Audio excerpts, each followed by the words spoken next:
বুধবার সাত সকালে বিশাল সংখ্যক এই কচ্ছপ উদ্ধারের ঘটনায় রীতিমতো চাঞ্চল্য তৈরি হয় মালদা টাউন স্টেশন চত্বরে। ঘটনা প্রসঙ্গে মালদা টাউন স্টেশনের জিআরপির আইসি প্রশান্ত রায় জানান, তারা গোপন সূত্রে খবর পান দিল্লি থেকে আগত ফরাক্কা এক্সপ্রেসে করে কচ্ছপ পাচার করা হচ্ছে।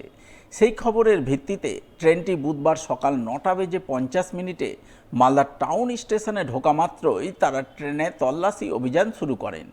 ওই সময় ট্রেনের এক জেনারেল কামরা থেকে কচ্ছপ বোঝাই পাঁচটি বস্তা উদ্ধার করেন। সেই বস্তাগুলি থেকে উদ্ধার হয় 268টি কচ্ছপ। প্রাথমিক তদন্তে অনুমান কচ্ছপগুলি উত্তরপ্রদেশ থেকে আনা হচ্ছিল এবং বালুরঘাটে নিয়ে যাওয়া হচ্ছিল পাচারের উদ্দেশ্যে। এটা আজকে সকালবেলা আমাদের ওই ফারাক্কা এক্সপ্রেস যখন দিল্লি থেকে আসছিল তখন মালদাতে মোটামুটি 9:50 ঢুকেছিল ট্রেনটা।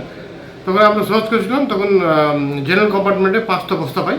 5টা বস্তার মধ্যে 268টা কচ্ছপ পাওয়া গেছে আর কি। হ্যাঁ, মানে বেশিরভাগ জীবিত আছে, কয়েকটা মারা গেছে আর কি। এটা ইউপি থেকে সাধারণত আসে আর কি, বেঙ্গলে। এটা বালুরঘাট সাইডে যাচ্ছিল আর কি, মালদাতে আসছিল আর বালুরঘাটেও যেত।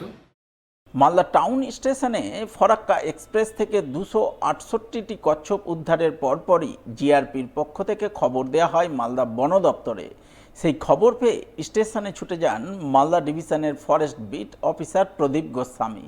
তার হাতেই জিআরপি উদ্ধার 268টি কচ্ছপ তুলে দেয়, যার মধ্যে 89টি কচ্ছপ মৃত বলে জানা গেছে।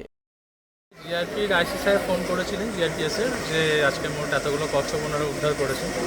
টোটাল 268টা কচ্ছপ আছে, যার মধ্যে 89টা মৃত এবং বাকিটা জীবিত।